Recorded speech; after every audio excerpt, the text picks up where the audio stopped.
The crying started somewhere behind the trees to my left while I was dragging a fallen trail marker out of the mud. It wasn't loud. That was the part that bothered me. Just soft crying like a kid trying not to be hurt. I remember freezing with one hand still on the post while the wind pushed through the pines around me. The sound stopped for a few seconds, then came back farther away. Same direction, same crying. I checked my watch automatically. 8:43 p.m. Sunset had already disappeared behind the ridge about 20 minutes earlier, and the trail should have been empty by then. I stood there listening longer than I should have before finally grabbing the marker and hauling it back toward the ATV. I didn't go looking for the kid. Around here, that would have been a stupid thing to do. My name's Ryan Mercer. I'm 29, and I work as a park ranger in a section of wilderness about an hour north of Fairbanks, Alaska. Most people think Alaska is all mountains and postcard scenery, but the area I patrol is mostly endless forest, frozen marshes, and narrow hiking trails that disappear under snow half the year. Tourists still come through during summer because they see pictures online and think it's some peaceful escape from city life. Usually they leave disappointed after getting eaten alive by mosquitoes or realizing there's no cell service for 40 miles. I took the job because I needed it. Simple as that. My dad's medical bills had gotten bad after his second stroke, and my younger sister was halfway through nursing school in Oregon. I'd been doing seasonal work for years by then. Logging camps, road maintenance, warehouse jobs. Nothing that lasted. The ranger position paid better than anything else I could get without a degree, and housing came with it. Small cabin. Heat worked most nights. That was enough for me. The crying happened during my second month there. By then I already knew some of the unwritten rules, even if nobody officially called them rules. Rangers in our station didn't explain things directly. They just said certain stuff in a tone that made you understand it mattered. Don't stay out on the trails too late. If radio reception cuts out completely, head back. Things like that. The first real warning came from a guy named Dale. He was in his late 50s and looked like he'd been carved out of driftwood. He smoked constantly even though it wasn't allowed near the station. One night we were sitting outside the maintenance shed while he fixed a busted snowmobile light. I remember hearing something moving out beyond the tree line behind us. Probably a moose, maybe a bear. Dale never looked up. He just kept working and said, "If you hear kids crying out there after dark, leave the area." I laughed a little because I thought he was joking. He didn't laugh back. "People hear weird stuff in these woods," he said. "You hear crying, you mind your business and move." That was it. No explanation. I didn't ask another question because the look on his face made me feel stupid for almost doing it. The thing about working in remote parks is that isolation starts changing your brain after a while. You stop noticing how strange certain things are because there's nobody around to compare reactions with. Our station only had 6 rangers total during autumn patrol season. Sometimes you'd go 2 or 3 days only speaking to someone over the radio. My patrol area covered nearly 30 miles of connected trails and campgrounds. Most shifts were boring. You checked trail markers, helped lost hikers, cleared debris, documented wildlife sightings. Once in a while you found abandoned tents or signs someone had camped illegally. Usually teenagers. Nothing dramatic. That's why the strange things stood out so much when they happened. A few nights after I heard the crying, I was driving back toward the station with snow starting to come down hard enough to blur the trees ahead of me. The headlights kept catching movement off the trail. Shadows mostly. Branches swaying. I slowed near mile marker 11 because I thought I saw someone standing between the trees. At first I figured it was another hiker. Then I realized the figure wasn't moving at all, just standing there in the dark, maybe 30 feet off the trail. I angled the ATV light toward, but the snow made visibility terrible. I could only make out the shape of a person. Tall, motionless. I remember grabbing the radio. "Dispatch, this is Mercer near 11. I've got someone off trail." Static answered me. Not normal radio crackling either. This sounded heavier somehow, like somebody breathing directly into the microphone. I waited a few seconds, then tried again. More static. The figure still hadn't moved. I thought about getting closer. Then I remembered another thing Dale had told me earlier that week while we were checking supply. If you see someone standing out there and they're not moving, don't go near them unless they speak first. Again, he never explained why. At the time, I thought maybe they'd dealt with armed trespassers before. That explanation felt reasonable enough for me. So instead of approaching, I backed the ATV up slightly and kept the light pointed toward the trees. The figure was gone. No movement.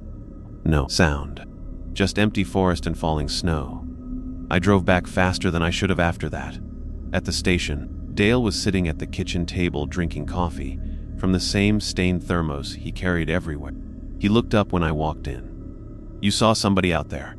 It wasn't a question. I remember staring at him for a second before answering. "How'd you know?" "Because you came back too quick." He took another sip of coffee. "Did they move?" "No."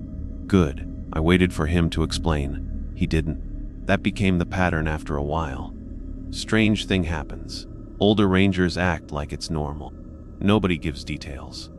A week later, one of the volunteer hikers went missing near the Western Ridge Trail. Young guy, 22 maybe. College kid from Anchorage. We found his backpack beside the riverbank early that morning. No signs of an animal attack. No blood. Search teams spent almost 16 hours combing the area before weather forced everyone back. Around midnight, I was helping inventory equipment inside the station when somebody knocked on the front door. 3 slow knocks. Everybody in the room stopped moving immediately. Dale looked toward me. "Don't open it yet." Another knock came a few seconds later. Then a voice outside said, "Hello." Male voice. Young. Nervous. "Please let me in." One of the other rangers quietly walked over and shut off the lantern near the window. Nobody spoke. The voice came again. I got lost out there.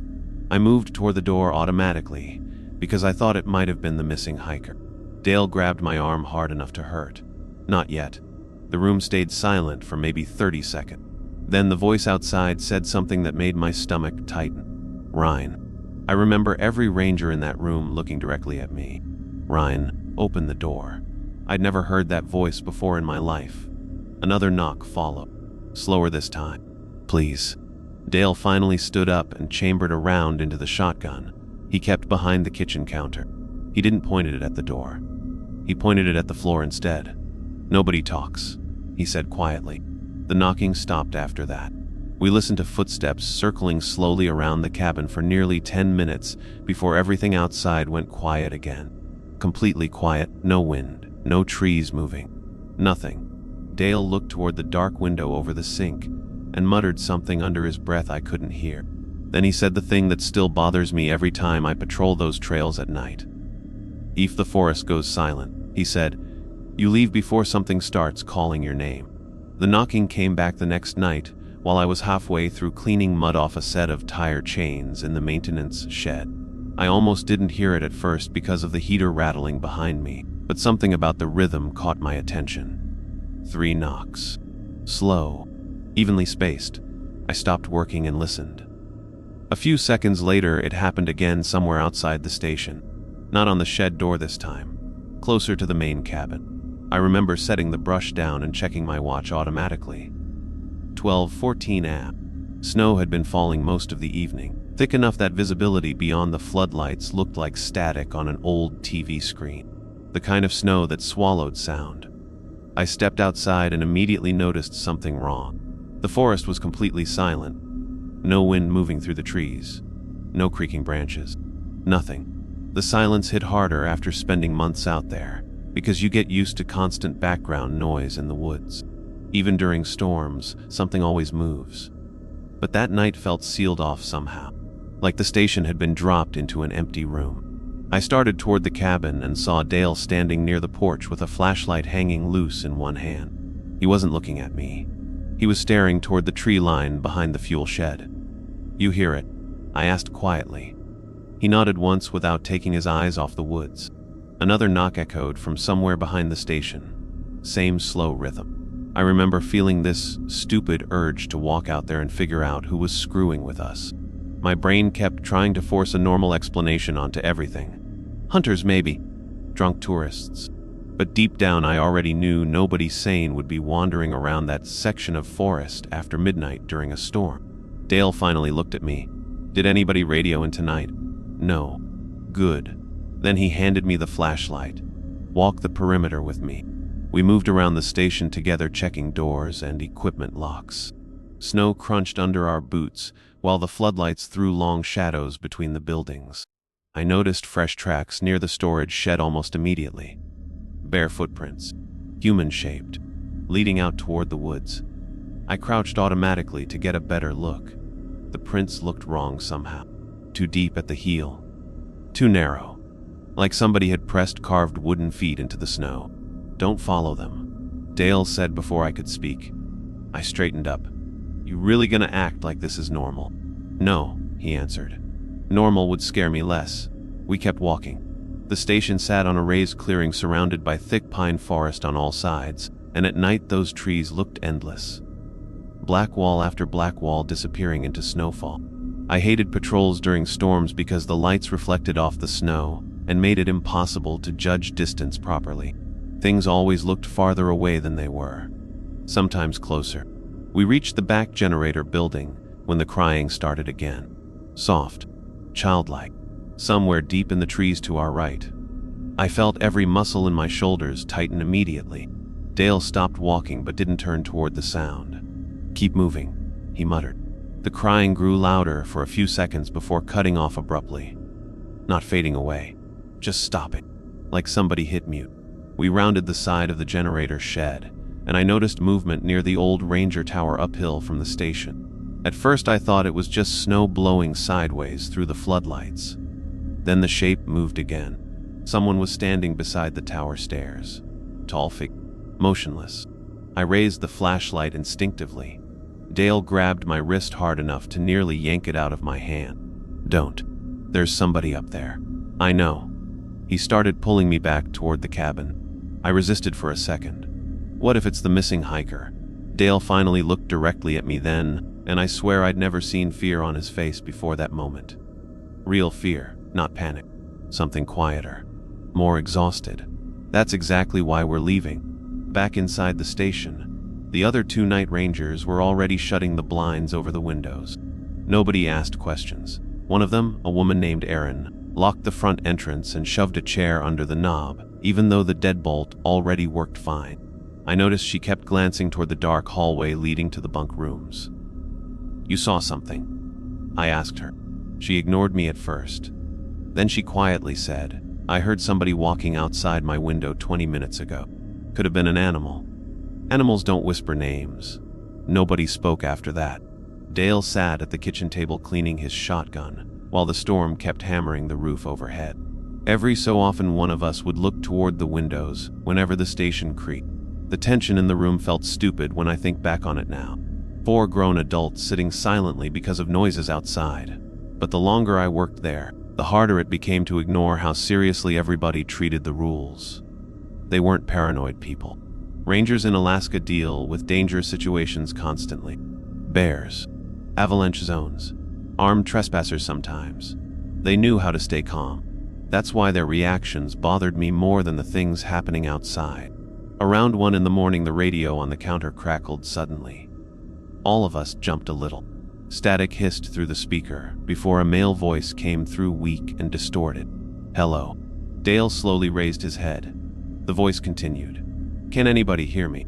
It sounded familiar somehow. Young guy maybe. Wind blowing behind him.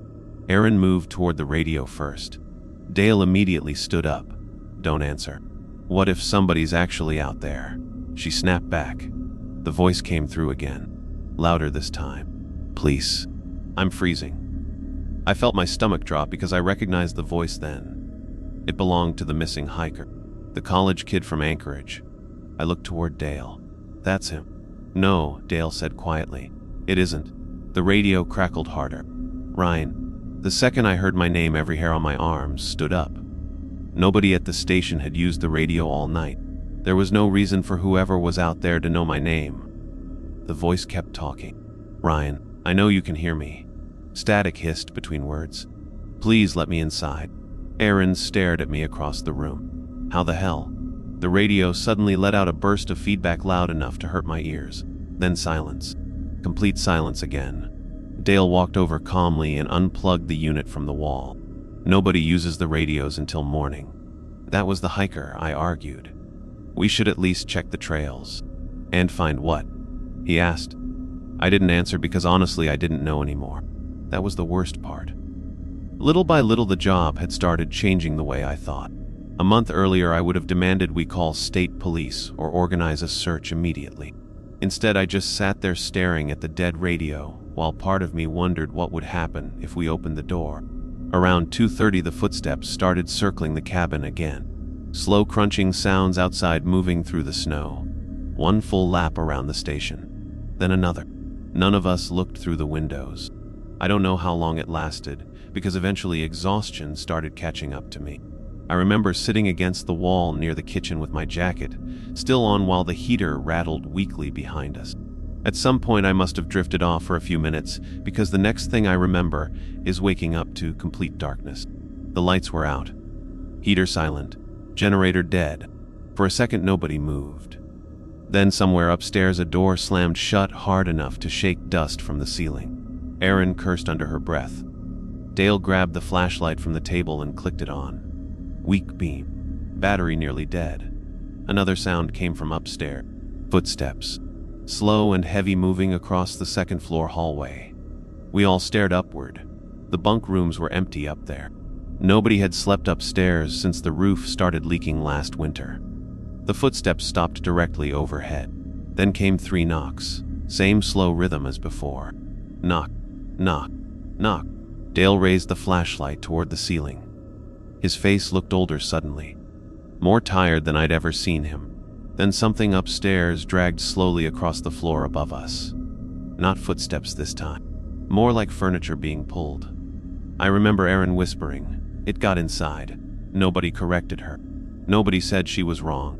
We just sat there listening, while something moved through the dark station above our heads, and somewhere far out beyond the cabin walls, deep in the trees where the floodlights stopped reaching, I could hear children crying again. The footsteps upstairs stopped right before dawn. No final sound, no door closing. 1 second we could hear something moving slowly across the rotten floorboards above us. And the next there was nothing except the storm outside, and the occasional crack from the wood stove. None of us said a word for several minutes after that. We just sat there listening to the silence like we were waiting for it to start again. I remember staring at the ceiling with my flashlight clenched so tightly in my hand my fingers hurt. Every shadow in that station suddenly looked wrong. Around 5 in the morning the generator finally kicked back on by itself. Lights flickered overhead. The heater started rattling again. Dale stood immediately. "Stay down here," he said. Then he grabbed the shotgun and headed for the stairs. Erin followed him despite him telling her not to. I stayed behind for maybe 10 seconds before following anyway, because there was no chance I was sitting alone downstairs after what we'd heard. The second floor smelled damp and cold. Most of the rooms up there had been abandoned for months because of the leaking roof. Mold stains covered parts of the ceiling, and the hallway wallpaper peeled away in strips near the corners. Dale moved slowly with the flashlight aimed ahead, while the floor creaked under every step. We checked each room one at a time. Empty bunks, broken cabinets, dust everywhere. Nothing looked disturbed until we reached the last room at the end of the hall. The door stood halfway open. I immediately noticed fresh snow scattered across the floor inside. Dale pushed the door open the rest of the way with the shotgun barrel. The room was empty except for an overturned chair near the window. The window itself was still locked from the inside. What bothered me were the footprints. Bare footprints. Wet. Leading from the center of the room toward the hallway. I crouched beside one automatically. Same shape as the tracks outside earlier that night. Narrow. Deep at the heel. Erin quietly whispered, "Jesus Christ." Dale didn't respond. He just stared at the prints for a few seconds before turning toward the window. Snow still covered the sill untouched. No sign anything had climbed in or out. "This doesn't make sense," I muttered. Dale finally looked at me. "You still trying to make sense of it?" Nobody slept after that. Once daylight started pushing through the trees, the tension inside the station eased just enough for everybody to move again. That seemed to be another unspoken thing nobody explained directly. Whatever happened out there mostly stayed active after dark. Mostly. By mid-morning the storm had passed, leaving fresh snow nearly waist deep along some sections of the western trails. Dispatch from Fairbanks radioed and asking for updates on the missing hiker search. Dale handled the call himself. He sounded completely normal over the radio. Calm. Professional. Listening to him speak, nobody would have guessed we'd spent the night trapped inside, while something walked through the station above us. After breakfast, I went outside to clear snow off the ATVs and noticed fresh tracks circling the cabin. At first, I thought they belonged to one of us from earlier, but these were different. Bare footprints again, dozens of them. They looped around the station in uneven circles before disappearing near the tree line. I followed them with my eyes until I saw where they stopped. Not faded out. Stopped. Like whoever made them simply vanished halfway across the clearing. I didn't tell anyone right away. I just stood there staring at the snow longer than I should have. Eventually, Dale stepped outside carrying a fuel can and noticed me frozen near the tracks. "Don't follow those either," he said casually. I turned toward him. "How long has this stuff been happening out here?" He unscrewed the fuel cap without looking up. "Longer than me." "That's not an answer. It's the only one you're getting." I wanted to keep pushing him, but part of me already knew it wouldn't matter. The older rangers treated the rules like weather patterns. Dangerous, unpredictable, but permanent. They'd accepted there were things in those woods they couldn't control. Around noon, another ranger team arrived from a nearby station to help continue the missing hiker search. One of them was a guy named Nolan who looked barely old enough to drink. He spent most of the morning joking around while we loaded supplies onto the snowmobiles. I remember feeling weirdly jealous of how relaxed he acted. He still looked at the forest like a normal place. At one point, he noticed everyone checking radios repeatedly before heading out. "You guys always this paranoid?" he asked. Dale ignored him. Nolan laughed. "Seriously, Mercer looks like he hasn't slept in a week." "Give it time," Aaron muttered quietly. We split into pairs after that. I ended up with Nolan searching a trail system near the frozen riverbed west of the station. The weather had cleared enough for sunlight to break through the clouds, but the cold somehow felt worse after the storm. Everything looked painfully bright. Endless white snow and dark pine trees stretching across the hills. Nolan talked constantly while we rode, mostly complaining about pay and making jokes about tourists. I barely listened. My eyes kept drifting toward the forest every few minutes without realizing it. We stopped near an abandoned observation cabin around mid-afternoon to check for signs of the missing hiker. The cabin sat alone near the edge of the river surrounded by dense trees. One small room. Broken windows boarded shut years ago. Nolan kicked the door open and laughed when he saw old beer cans scattered inside. "Looks like somebody beat us here." I stayed outside checking tracks in the snow instead. Mostly animal prints. Then I noticed a fresh set of human footprints leading away from the cabin into the woods. Bare feet again. I felt my stomach tighten immediately. "Nolan," I called. He stepped outside, still grinning. "What?" I pointed toward the tracks. His expression changed slightly. "Some idiot hiking barefoot." "No." I don't know why I answered so fast. Maybe because deep down I already understood those tracks didn't belong to a person anymore. Nolan crouched beside them anyway. "These are fresh. We should head back." He looked at me like I was joking. "We've got a missing guy out here."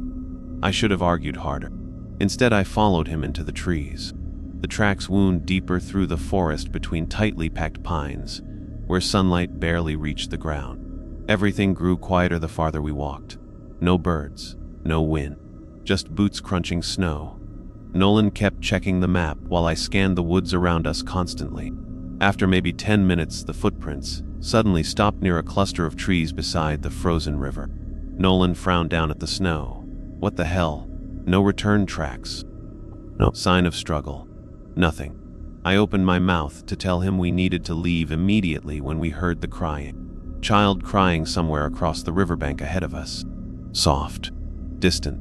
Nolan looked up instantly. "Did you hear that?" "Yeah." The crying came again. Closer this time. "There's a kid out here," he asked. I grabbed his jacket before he could move. "Don't." "What?" "We need to go." He stared at me like I'd lost my mind. The crying echoed again through the trees. Then another voice joined it. Adult male this time. "Weak. Help." Nolan pulled away from me. "That could be the missing hiker. We don't follow voices after dark." "It's not dark yet." He started moving toward the river anyway. I remember standing there frozen because technically he was right. Sunset was still at least an hour away. Part of me almost followed him. Then I noticed the forest had gone completely silent around us again. Every instinct in my body started screaming at me to leave.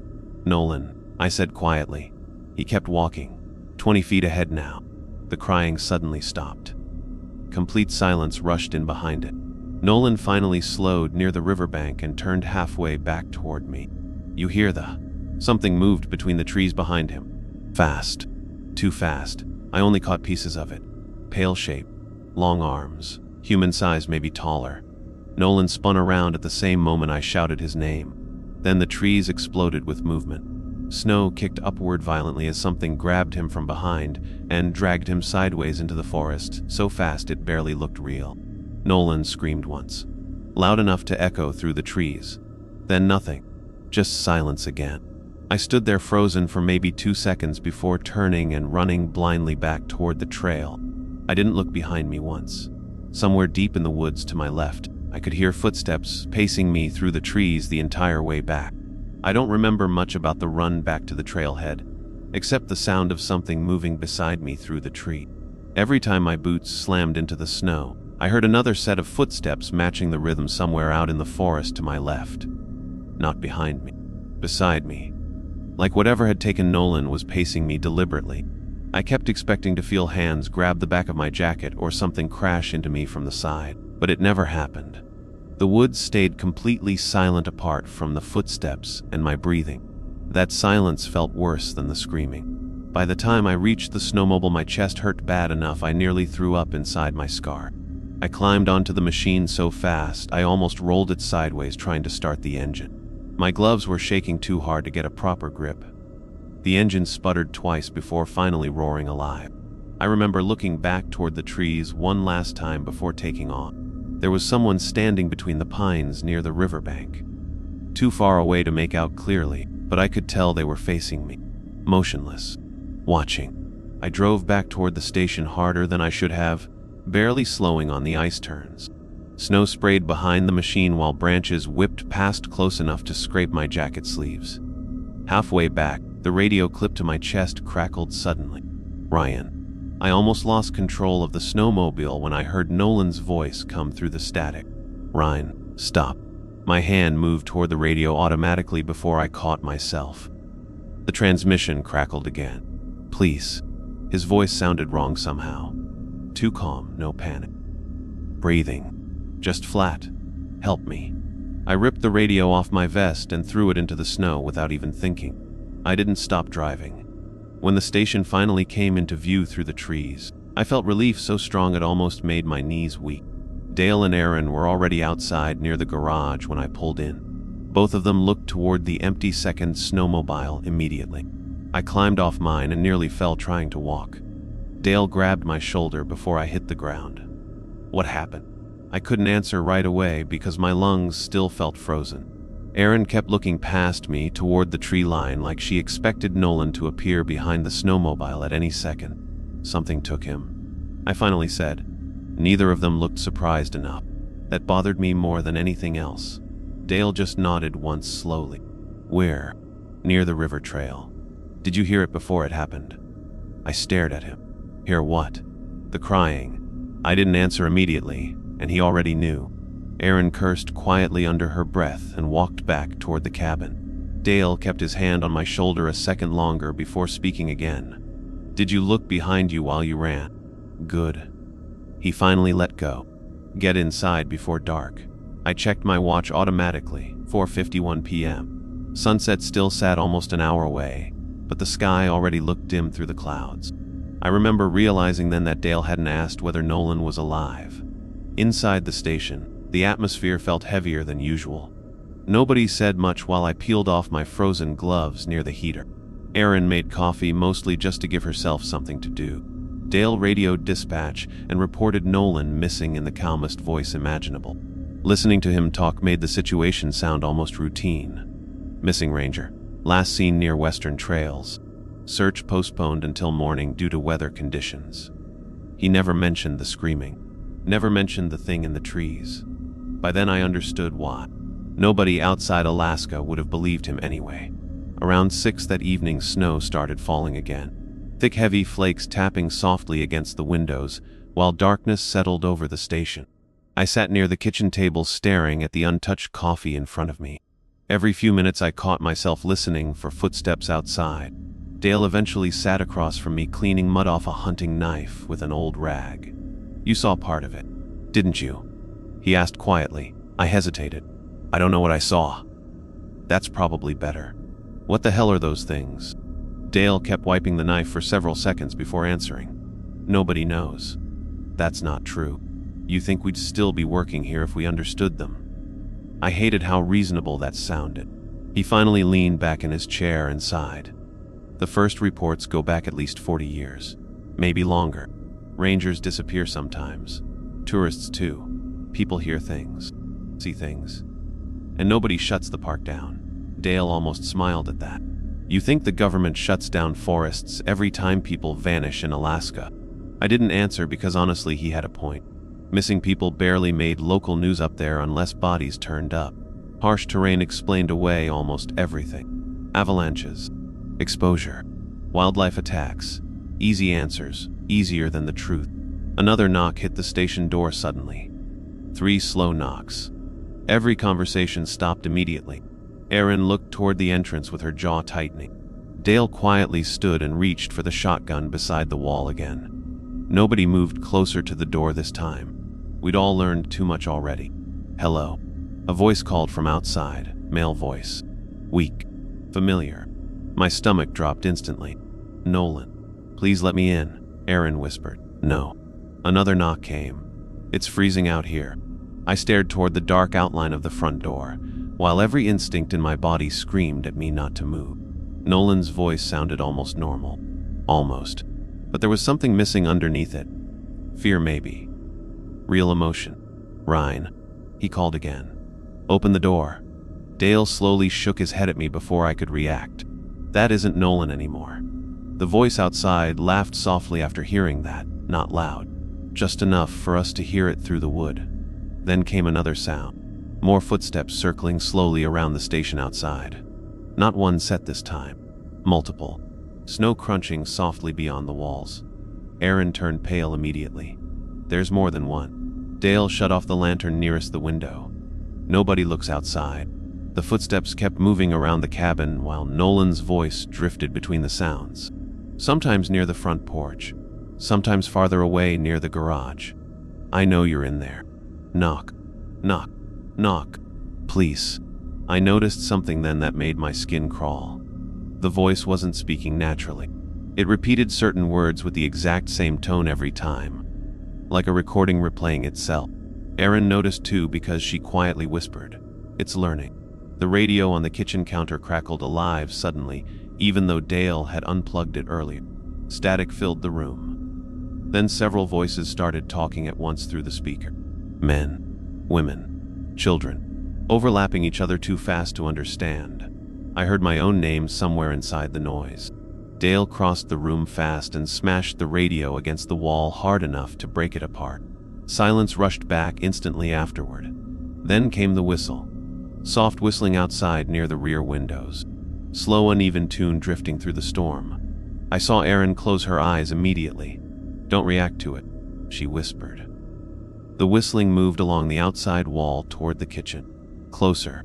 Then something tapped lightly against the glass over the sink. I couldn't stop myself from glancing toward the window. Just for a second. A face stood inches beyond the glass. Pale skin, frost covering the hair and eyebrows. Human looking except for the eyes. Completely black. No whites, no pupils. Just darkness staring directly at me through the storm.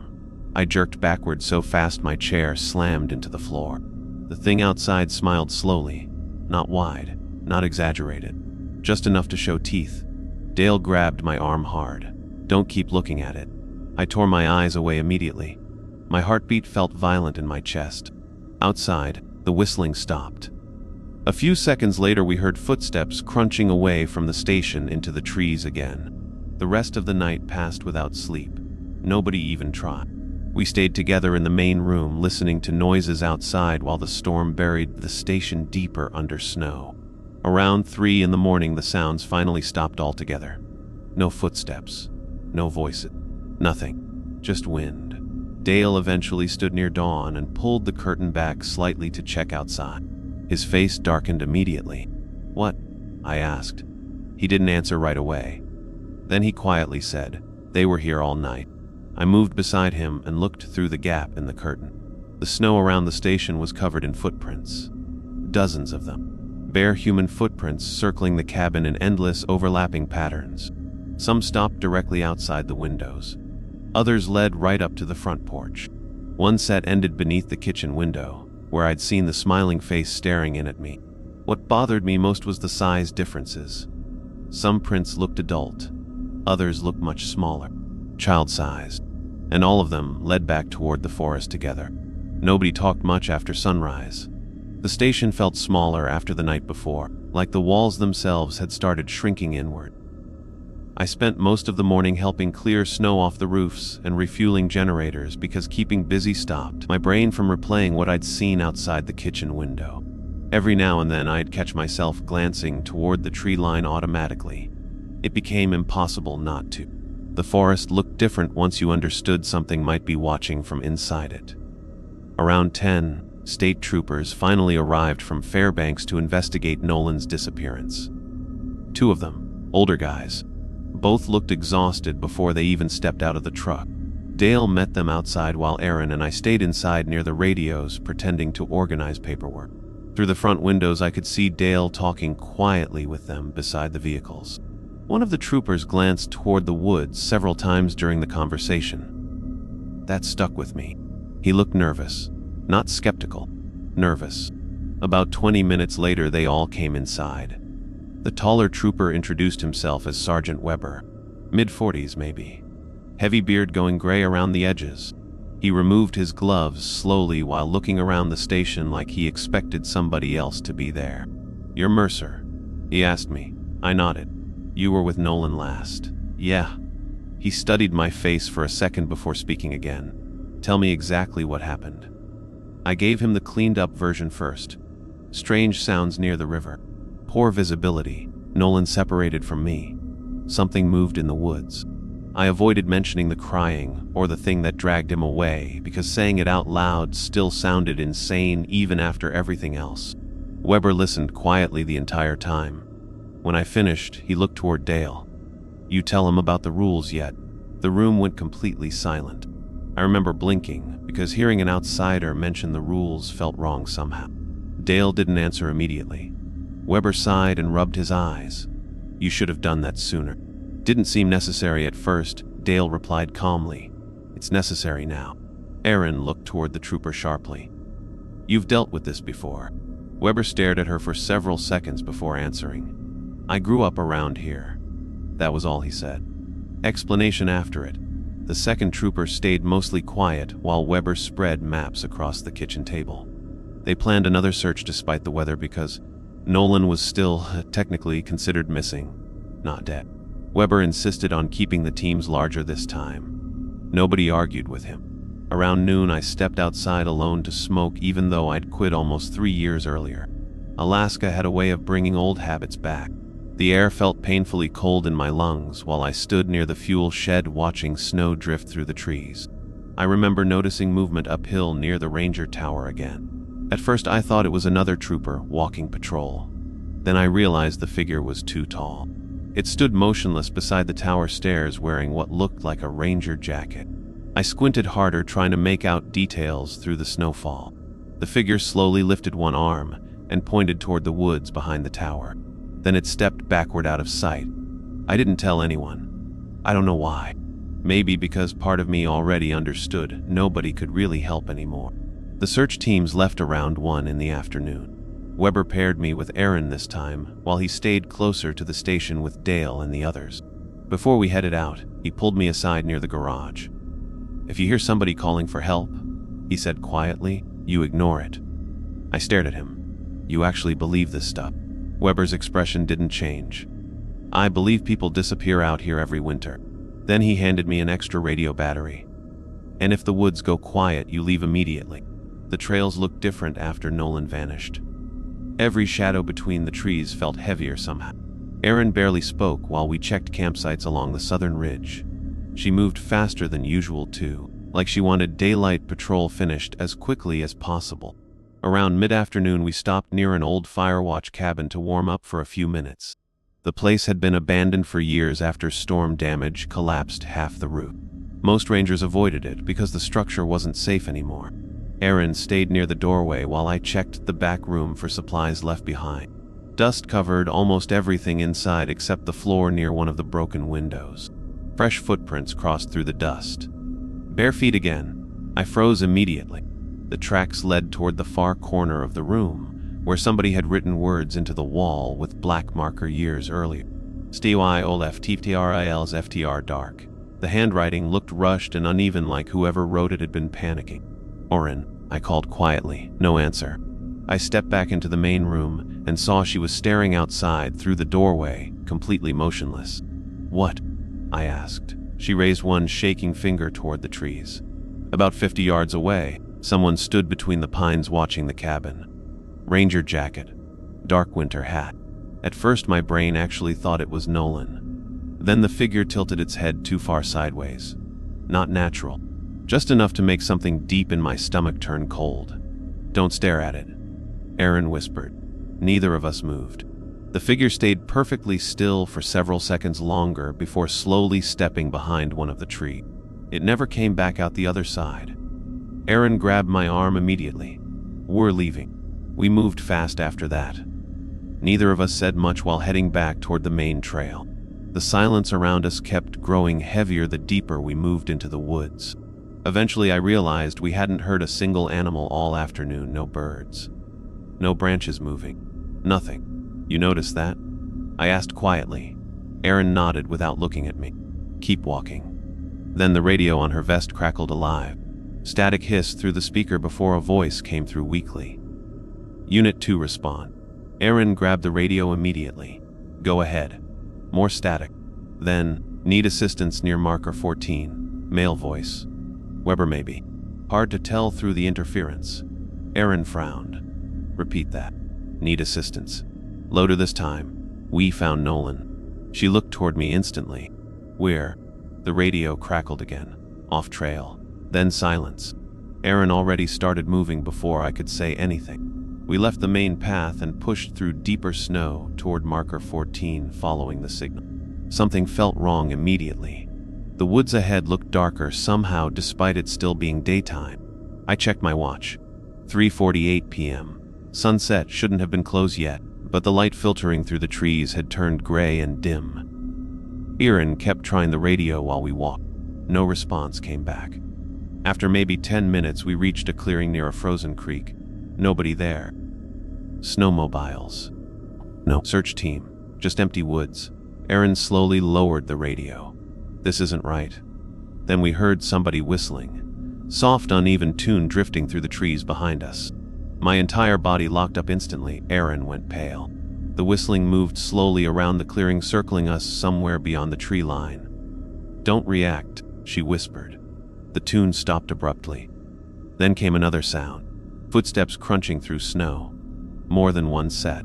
We both turned slowly toward the forest ahead just as shapes started appearing between the trees.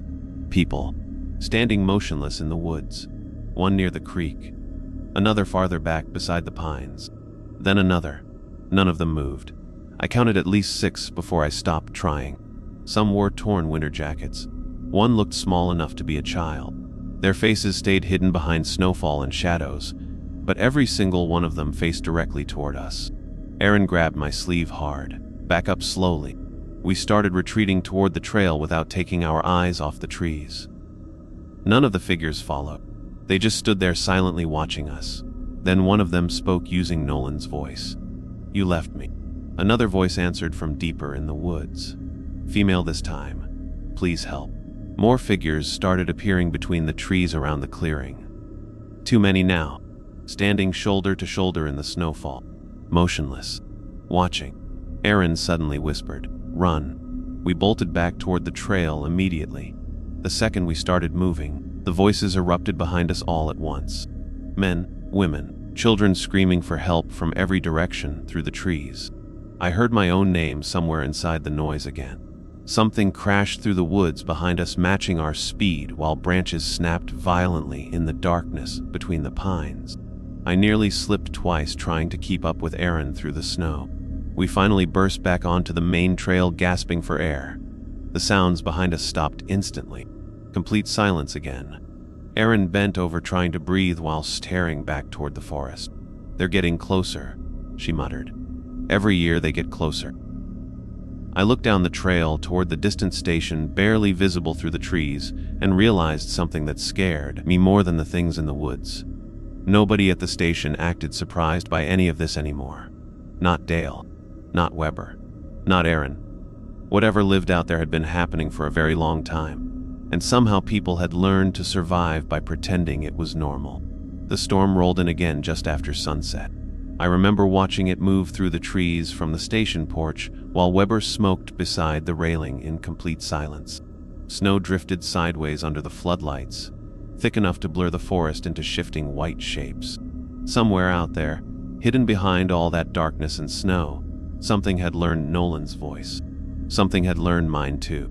I kept thinking about the figures standing motionless near the creek earlier that afternoon, the way they watched us without moving, like they'd been waiting. Weber finally flicked ash into the snow and asked, "You ever hear the old stories about this place before taking the job?" "No. Probably better that way." He crushed the cigarette beneath his boot. "Most locals don't go near these trails in winter anymore." "Why?" Weber stared toward the woods a few seconds before answering. "Because sometimes people come back wrong." Before I could ask what that meant, the station door opened behind us and Dale stepped outside holding a flashlight. "We lost radio contact with Team 3, he said. Weber's expression darkened immediately. "When?" "10 minutes ago." "Where were they?" "North Ridge Patrol." Weber cursed quietly under his breath. Then he looked toward me. "Get your gear." I almost argued. My nerves already felt shredded after what happened near the creek, and the idea of going back into the forest after dark made every instinct in my body scream no. But that was the problem with ranger work. Once somebody went missing, you went looking anyway. Fear didn't really factor into it. 15 minutes later, the three of us were moving through the storm on snowmobiles toward the North Ridge trails. Visibility had gotten bad enough that our headlights barely reached 20 feet ahead. Snow hammered against my goggles while frozen branches clawed at my sleeves whenever the trail narrowed. Nobody spoke much over the radios, mostly position updates, coordinates, weather warnings, the usual professional routine people use when they're trying not to think about what's waiting in the dark. We found Team 3's snowmobiles abandoned near an old campsite just below the ridge, engines still warm. One of the machines had tipped sideways into a snowbank like somebody left in a hurry. Weber killed his engine first and immediately raised one hand, signaling silence. The woods around us had gone completely still again. No wind, no trees moving, just the soft ticking sounds from the cooling engines. "Stay close," Dale muttered. We spread through the campsite slowly with flashlights sweeping across the snow. 3 sets of boot prints led away from the snowmobiles toward the trees. At first, everything looked normal. Then I noticed the second trail of tracks beside them. Bare footprints. Dozens of them weaving around the ranger tracks like animals circling prey. My stomach tightened instantly. "Jesus," I whispered. Weber crouched beside the prints, studying them silently. "Fresh," he said. Dale looked toward the forest. "Too fresh." Then somewhere deeper in the trees, somebody screamed. Male voice. Short. Sudden. Cut off halfway through. Every muscle in my body locked immediately. Weber was already moving toward the sound before I could react. We followed the tracks uphill through deep snow while the storm swallowed visibility around us. The screaming never came again, but every few seconds I caught movement between the trees at the edge of the flashlight beams. Pale shapes slipping behind trunks. Watching us move through the forest. We reached the ridge clearing maybe 5 minutes later. One of the missing rangers sat against a tree near the edge of the slope, alive, barely. Blood covered most of his jacket sleeve, where something had torn through the fabric near the shoulder. He looked up at us with wide, unfocused eyes when we approached. "They took Connor," he whispered immediately. Weber knelt beside him. What happened? The ranger's breathing shook violently. We heard somebody crying. Dale closed his eyes briefly like he already knew the rest. Connor followed it into the trees. The injured ranger looked past us toward the woods. Something started calling his name after that.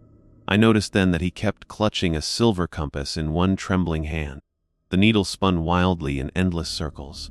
"We need to move," Dale said sharply. Weber nodded. "Get him back to the sleds." We lifted the injured ranger carefully between us and started downhill toward the campsite. Halfway back, the crying started again. Child crying somewhere ahead through the storm. Soft at first, then louder, closer. The injured ranger immediately panicked. "Don't listen to it," he muttered over and over. "Don't listen." The crying shifted suddenly to our left, then behind us, moving impossibly fast through the woods. My pulse hammered harder with every step. I could feel something pacing us out there between the trees again. Then came the whistle. Same slow, uneven tune from before, drifting through the snowstorm nearby. Weber stopped walking immediately. "Keep moving," Dale snapped. The whistle continued circling around us while dark shapes flickered between the pines.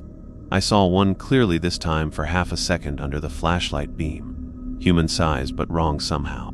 Arms too long, head tilted unnaturally sideways. Its skin looked pale gray beneath the falling snow. Then it vanished behind the trees. The injured ranger suddenly grabbed my arm hard enough to hurt. "Don't let them talk to you," he whispered. "If they sound familiar, don't answer." Before I could respond, a voice called from the darkness ahead. "Ryan." My entire body froze instantly. My father's voice. Calm. Familiar. Impossible. "Ryan, help me." The sound came from somewhere just off the trail. Close enough that for one horrible second my brain actually believed it. My dad was alive back in Oregon recovering from surgery. I knew that logically. Didn't matter. Hearing his voice out there in the woods still hit something deep and instinctive inside me. "Keep walking," Weber said sharply behind me. The voice came again. "Ryan." Closer now. "Weak. Please." I stared toward the trees automatically before catching myself. Between the pines, maybe 20 feet away, stood a dark figure, barely visible through the storm. Human outline. One arm raised slightly toward me. My heartbeat slammed against my ribs. "Don't stop," Dale warned quietly. The figure took one slow step forward. The flashlight beam crossed its face for half a second. Black eyes. Smiling mouth. Same thing I'd seen outside the station window. I looked away immediately and kept moving. Behind us, more voices started drifting through the forest. Some crying, some whispering names. One sounded exactly like Nolan again, begging for help somewhere deeper among the trees. The injured ranger began shaking uncontrollably. "They're close," he whispered. "They're too close tonight." We finally reached the snowmobiles just as the storm intensified hard enough to nearly erase the trail completely. Weber got the injured ranger onto one of the sleds, while Dale scanned the surrounding trees with his flashlight. I noticed his hands trembling slightly for the first time since I'd met him. "Where's Connor?" I asked. Nobody answered. Then something moved near the edge of the campsite. One of the figures stepped into the flood of our headlights. Ranger jacket. Snow covering its shoulders. It stood perfectly still, staring toward us from between the trees. The injured ranger made a choking noise beside me. "That's him." Connor slowly lifted his head. At least I think it was Connor. His face looked pale and stiff beneath the snow. Eyes completely black. He smiled faintly. Then he spoke using a voice that sounded almost normal. "Why did you leave me out here?" Nobody moved. The thing wearing Connor's face took another slow step forward into the headlights. More figures appeared behind it between the trees. Tall shapes standing silently in the storm. Watching. Waiting. Dale raised the shotgun slightly. "Start the sleds." Connor's smile widened unnaturally. "Don't go yet." Then every figure in the woods started moving toward us at once. Fast. Too fast. Snow exploded beneath their feet while distorted voices filled the darkness around the campsite. Weber shouted something I couldn't hear over the screaming wind as we scrambled onto the snowmobiles. I looked back one last time before slamming the throttle forward. Dozens of pale figures were rushing through the trees behind us. And somewhere among them, wearing Nolan's torn ranger jacket, something was still calling my name. The ride back to the station barely felt real. Snow hammered against my face hard enough to sting through the mask while the engine beneath me screamed over the wind. Every few seconds I looked over my shoulder, expecting to see those things gaining on us through the trees. Sometimes I thought I actually did. Pale shapes moving between the pines just beyond the headlights, keeping pace, then vanishing again whenever the trail curved. Nobody spoke over the radios during the ride back. Weber held the injured ranger upright on the second sled, while Dale stayed behind us scanning the darkness with the shotgun across his lap. I remember hearing something screaming far back in the woods once. Not human screaming exactly, more like several voices overlapping together. The sound followed us almost the entire way home. When the station lights finally appeared through the storm ahead of us, I felt relief for maybe half a second before realizing something was wrong. The floodlights near the garage were off. Only the weak porch light above the main entrance still worked. Dale noticed it too. "Stop," he barked through the radio immediately. We slowed near the edge of the clearing while snow drifted across the darkened station buildings. No movement. No smoke from the chimney either. The whole place looked dead. Weber killed his engine first. "Aaron!" he shouted toward the cabin. No answer. Wind pushed through the clearing carrying nothing back, except the sound of creaking trees. Dale climbed off his sled slowly with the shotgun raised. "Stay here." "Like hell," Weber muttered, already stepping down beside him. I followed before either of them could stop me.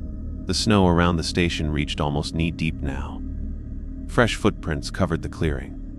Bare footprints. Hundreds of them. They circled every building in chaotic, overlapping trails before disappearing into the woods again. I noticed some led directly onto the station porch. My stomach tightened immediately. Dale moved toward the front door first, while Weber checked the side windows with a flashlight. No lights inside. No movement. Dale tried the handle slowly. Unlocked. "That's not good," Weber whispered. We stepped inside carefully. The station was freezing cold, heater dead. Most of the lanterns knocked over. One of the kitchen chairs lay broken beside the wall. My flashlight beam shook slightly while I scanned the room. "Aaron." Silence. Then somewhere upstairs something scraped slowly across the floorboards. All three of us froze instantly. Another dragging sound came from the second-floor hallway above us. Dale raised one finger toward his lips before motioning us toward the stairs. Every step creaked as we climbed. The station felt wrong without heat or light, too quiet, too empty. Halfway up, I noticed muddy footprints smeared across the wall beside the staircase. Bare human footprints. Some upside down like whoever left them had crawled across the ceiling. I stopped staring before my brain could fully process that. The second-floor hallway looked darker than it should have. Most of the doors stood open. Snow drifted slowly through one broken window near the far end. Another dragging sound came from the last room. Weber moved first with his pistol raised. Dale followed beside him. I stayed behind trying to control my breathing while they pushed the door open. Erin sat in the corner beside the window clutching a hunting knife against her chest. She nearly stabbed Weber when he entered. "Jesus Christ," he snapped. Erin looked terrible. Pale. Eyes red like she'd been crying for hours. They got inside, she whispered immediately. Dale crouched beside her. "What happened?" Erin swallowed hard before answering. "I heard knocking downstairs after you left." Her voice shook badly now. "I thought it was one of you." Nobody spoke. Erin kept staring toward the hallway behind us. Then I heard Nolan talking outside the kitchen window. My chest tightened hearing the name again. "What did he say?" Weber asked quietly. "He said he was cold." She wiped at her eyes with trembling fingers. Then something started walking around upstairs. I glanced automatically toward the dark hallway outside the room. "You saw it." Erin nodded slowly. "It was wearing Connor's jacket." Silence filled the room after that. Dale eventually helped her stand while Weber checked the hallway again. "We need to lock this place down before dark gets worse," he muttered. We spent the next hour boarding broken windows and restarting the generator while the storm buried the station deeper under snow. Nobody mentioned Connor or Nolan again. Nobody had to. By then we all understood enough. The things in the forest didn't just kill people. They used them somehow. Their voices, their faces, maybe more. The injured ranger stayed downstairs wrapped in blankets near the heater, while Weber tried repeatedly to contact dispatch through the emergency radio. Nothing got through except static. Every now and then distorted voices slipped through the interference, sometimes crying, sometimes whispering names. Around midnight, the storm finally started easing outside. I remember sitting near the kitchen counter reloading shotgun shells, while Dale smoked beside the back door. He looked older than ever in the dim lantern light. Tired in a way sleep probably couldn't fix anymore. How many people? I asked quietly. He didn't pretend not to understand the question.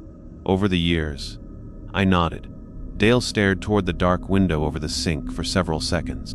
Too many. Why stay? He almost laughed at that. Because somebody has to. Before I could respond, the injured ranger suddenly sat upright near the heater. His expression had gone completely blank. "Do you hear that?" he whispered. Everybody stopped moving. At first I heard nothing except the generator humming downstairs. Then came the whistle. Soft, uneven tune drifting through the forest outside. Closer than before. Aaron immediately stood from the table. No. The whistle circled slowly around the station. One pass, then another. It sounded almost playful somehow, like somebody trying to get our attention. Then the knocking started. Not on the front door this time. Upstairs. 3 slow knocks directly above us. Knock, knock, knock. The injured ranger began shaking violently. They're inside again. Another knock echoed through the ceiling. Then footsteps.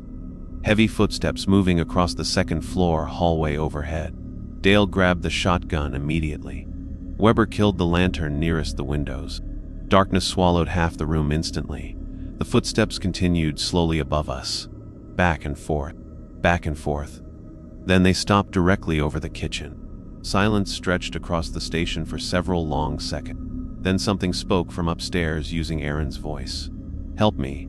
Aaron went pale beside me. The voice came again. Perfect imitation.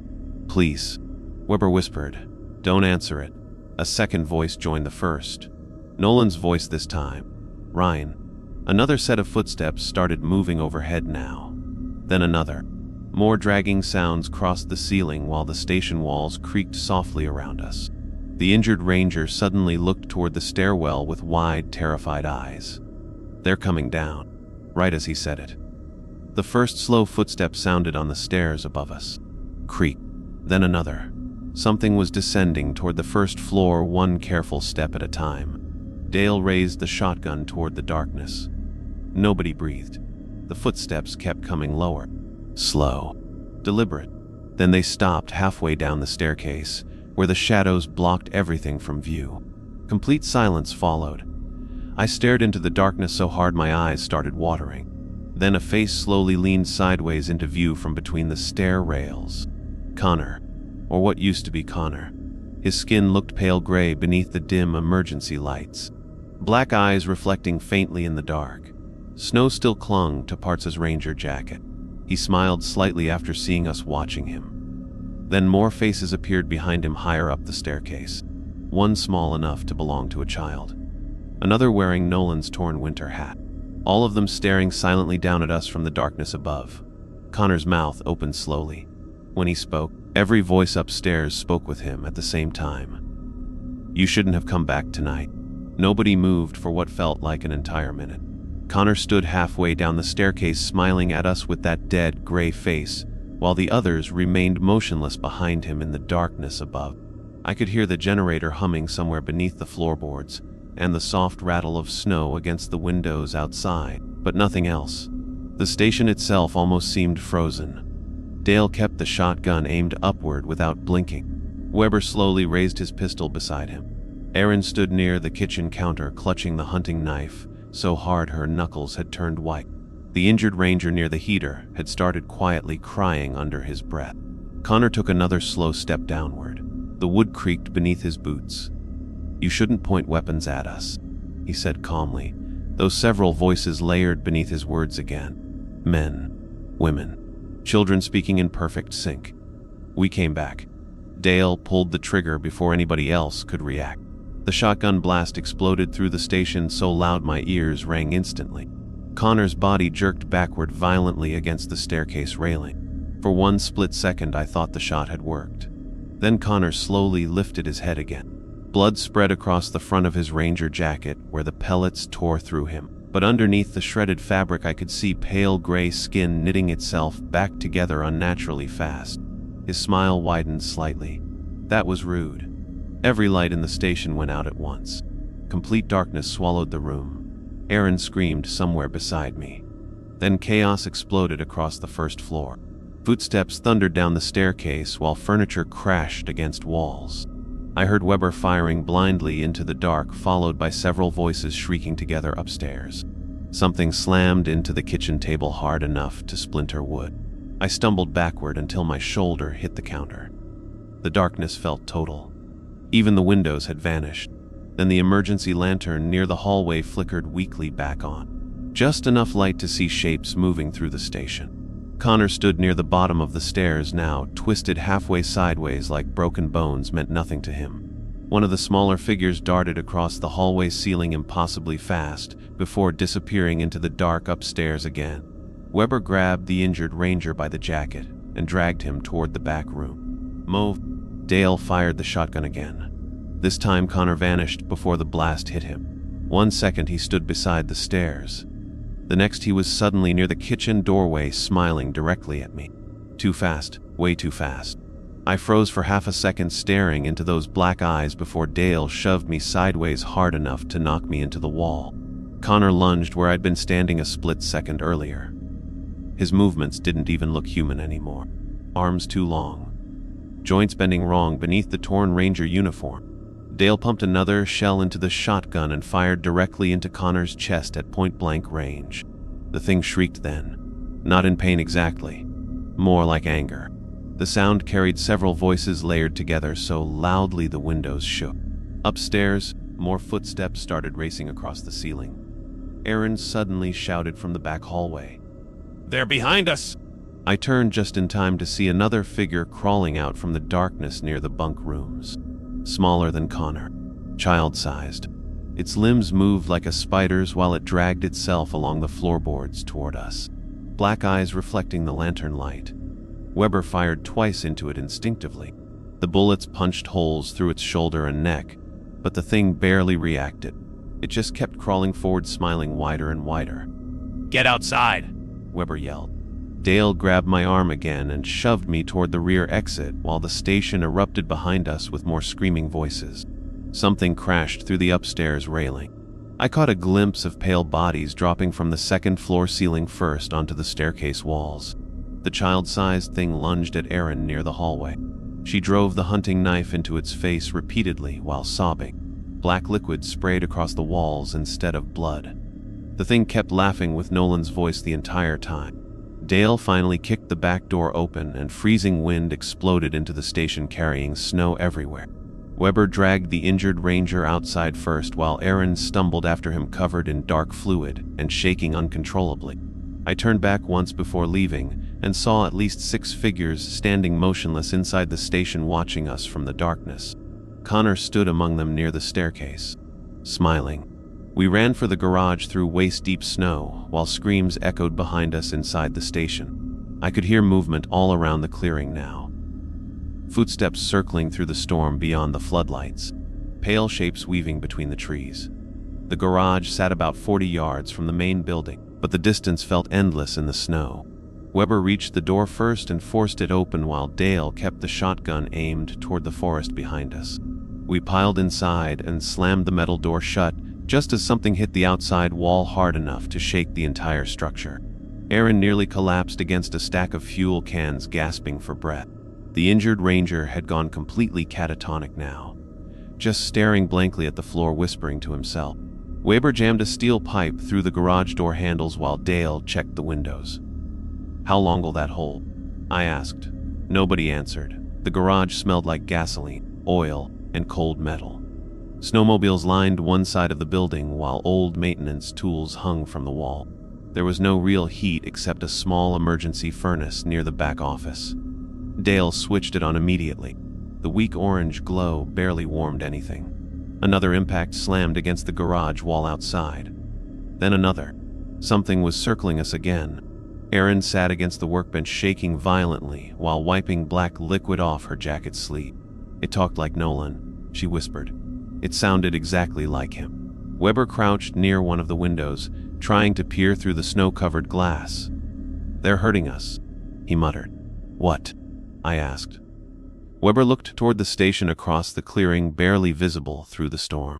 Dark figures moved slowly between the buildings outside. They could have killed us already if they wanted. That realization hit harder than I expected. Dale seemed to understand it too because his expression changed immediately. "They want inside our heads first," he said quietly. Nobody argued with him. Deep down I think we all already knew. Around 3 a.m, the noises outside stopped completely. No footsteps, no impacts, just wind again. Weber finally risked checking the side window near the office. "I can't see anything." Dale moved beside him carefully and wiped frost from the glass with his sleeve. The clearing outside looked empty beneath the floodlights. Snow drifted calmly across the ground. No movement near the station. No figures between the trees. Nothing. Erin let out a shaky breath beside me. Maybe they left. Then the emergency radio sitting on the garage shelf crackled alive by itself. Static hissed loudly through the building. Everyone froze instantly. A familiar voice came through moments later. My voice. "Please let me inside." I felt every hair on my arms stand up immediately. The radio crackled again. "It's freezing out here." Weber slowly reached toward the unit. Dale grabbed his wrist. "Don't touch it." My voice kept speaking through the static. Calm. Almost emotionless. They followed me. Then another voice joined mine through the speaker. Erin's voice this time crying softly, then Nolan's, then Connor's. Layer after layer overlapping together until the garage filled with distorted whispers and pleading voices. The injured ranger suddenly started screaming. Loud. Raw panic. He pointed toward the back office door with shaking hands. "There's somebody in there." We all turned at once. The office door stood slightly open. Dark gap between the frame and the wall. None of us remembered leaving it open. Dale slowly raised the shotgun again while Weber moved toward the door beside him. I could hear breathing inside the office. Slow, wet breathing. Erin whispered, "Oh God." Weber shoved the door open fast. The office was empty. Small desk. Filing cabinet. Nothing else. Then the breathing came again directly above us. All of us looked upward instinctively. A pale face stared down from the ceiling inches above Weber's head. Black eyes. Smiling mouth. Human hands pressed flat against the metal rafters like a spider hanging upside down over us. Connor's voice whispered softly from the darkness. "You let us in." Weber fired upward instantly. The gunshot detonated inside the garage so loud it felt like the air itself cracked apart. The pale thing clinging to the ceiling vanished the exact second the muzzle flashed. One moment it hung there smiling above us, and the next the rafters were empty except for shadows shaking from the recoil echo. Then the garage lights exploded. Glass rained across the floor while darkness swallowed everything again. Erin screamed somewhere near the furnace. Something slammed into the shelves beside me hard enough to knock tools crashing onto the concrete. The radio kept hissing with overlapping voices through the dark. Mine. Nolan's. Children crying. People begging for help. I stumbled backward, reaching blindly until my hand found the side of a snowmobile. Then something brushed past me fast enough to stir cold air against my face. Dale shouted from somewhere near the office door. Another shotgun blast lit the garage for half a second. In that brief flash, I saw pale figures moving between us in impossible jerking motions. Not walking. Twitching. Their limbs bent wrong while black eyes reflected the muzzle flash from every direction. Then darkness returned. Weber yelled, "Open the front." Metal scraped loudly as somebody ripped the pipe free from the garage doors. Freezing wind exploded inward the second the doors rolled open. Snow swirled through the building, while several pale figures stood motionless outside beneath the floodlights. Dozens of them filled the clearing between the garage and the station. Some wore torn ranger jackets. Others looked like hikers frozen solid in the snow. One small figure near the fuel pump still held a child's stuffed animal in gray fingers. Every single face stared directly toward us, smiling faintly. Then they started moving. Weber grabbed my jacket and shoved me toward the nearest snowmobile. "Go!" Engines roared alive around us while pale figures rushed through the storm from every direction. Dale fired repeatedly into the crowd while Aaron climbed onto the back of Weber's sled, sobbing uncontrollably. The injured ranger never made it to a vehicle. I saw something grab him from the darkness beside the garage door and drag him screaming backward into the snowstorm so fast it looked unreal. His screams cut off almost immediately. Then there were only voices again, all around us, calling names, crying, laughing. I slammed the throttle forward and blasted out of the garage just as several figures lunged across the clearing toward us. One hit the back of my snowmobile hard enough to nearly flip the machine sideways. I caught a glimpse of black eyes inches from my shoulder before it disappeared beneath the treads. We tore through the forest trails blindly after that, snowmobiles bouncing violently over buried roots while dark shapes moved between the trees beside us. I could hear them out there matching our speed again, sometimes ahead of us, sometimes behind. The storm had become almost impossible to see through by then. Headlights reflected off endless white snow until the whole forest looked distorted and unreal. Weber led us toward the Southern Ranger outpost, nearly 15 miles from the station. I remember him shouting something over the radio about emergency shelters, but most of his words got buried under static. At one point, Dale's sled disappeared completely behind me in the storm. I thought we'd lost him until his headlights suddenly reappeared far off to the right, weaving through the tree. Then they vanished again. "Dale," Weber shouted through the radio. No answer came back, only static. Then Dale's voice finally crackled through weakly. "Don't stop." The transmission cut immediately afterward. We kept moving. Somewhere deep in the woods behind us, something screamed loud enough to echo across the hills. Around dawn, the storm finally began weakening. Gray morning light filtered slowly through the clouds, while the forest around us grew visible again. By then, Weber's snowmobile had started smoking badly from the engine strain. We reached the southern outpost shortly after sunrise. Small emergency cabin near the old fire roads. Weber nearly collapsed climbing off his sled. Erin looked worse. Her face had gone pale gray from exhaustion and shock, and she barely spoke while we barricaded the cabin doors. I kept expecting the things from the forest to appear outside at any second. They never did. Morning silence settled over the trees instead. Calm. Empty. Weber finally managed to contact dispatch using the outpost radio around 8 in the morning. State troopers arrived 3 hours later with a rescue team from Fairbanks. They found us alive, frostbitten, exhausted, and barely coherent, sitting inside the locked cabin with loaded weapons pointed at the windows. I remember the looks they gave us while we tried explaining what happened. Not disbelief exactly, more like uncomfortable recognition, especially from the older troopers. They searched the main station later that afternoon after weather cleared enough for helicopters to reach the area. They found the buildings abandoned. No sign of Connor, Nolan, Dale, or the injured ranger. The garage doors hung open, blood-covered parts of the floor. Most of the radios had been smashed. According to the official report, the storm caused mass confusion and exposure-related psychosis during a failed search operation. Nolan and the others were listed as missing, presumed dead. Animal attack was mentioned once. So was hypothermia. Nobody wrote down anything about the black-eyed figures in the woods. Nobody mentioned the voices. I stayed in Fairbanks for almost 2 weeks afterward while doctors checked for frostbite and psychological trauma. Aaron refused interviews completely. Weber disappeared back into state work without another word. Before he left the hospital one night, he handed me a folded piece of paper. No explanation, just left it beside the bed. Later I unfolded it and recognized Dale's handwriting immediately. 7 rules written across the page. Same rules we'd all followed out there. At the bottom, beneath everything else, Dale had added one final sentence. If they learn your voice, don't go back into the woods alone. I quit the ranger service after that, packed everything I owned into my truck, and drove south 3 days later. My father kept asking why I looked so tired all the time after I got home. I told him work stress, nothing more.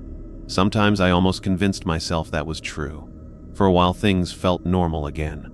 Grocery stores, traffic, apartment walls, noise, real life. But certain habits never left me. I still avoid answering unknown numbers at night. I keep my curtains shut after dark without really thinking about it. Every now and then I wake up around 2 or 3 in the morning, because I think I hear whistling outside my apartment window. Soft, uneven tune drifting somewhere far away. Probably just wind most times. At least that's what I tell myself. Last winter I got a letter with no return address. Inside was a single photograph of the northern station, buried in snow. Somebody had written on the back using black marker, "Du ist io yeet imus." I burned the photo in my kitchen sink that same night. Didn't matter. I still remember what was in it. If you looked closely near the tree line behind the station, you could see shapes standing between the pines watching the camera. Pale faces, dark eyes. One of them wore Dale's Ranger jacket. The worst part is sometimes I think about going back. Not because I miss the job. Not because I want answers. Mostly because part of me is afraid those things are still out there learning voices in the dark while people keep disappearing into those forests every winter. And because once in a while, usually right before falling asleep, I hear somebody softly calling my name from outside my apartment window in a voice that sounds exactly like my own. If you ever find yourself deep in the woods at night, and you hear someone calling your name from the trees, don't answer. Some things out there don't hunt your body first. They learn your voice. If you enjoyed this story, make sure to subscribe and turn on notifications. There's a lot more waiting in the dark.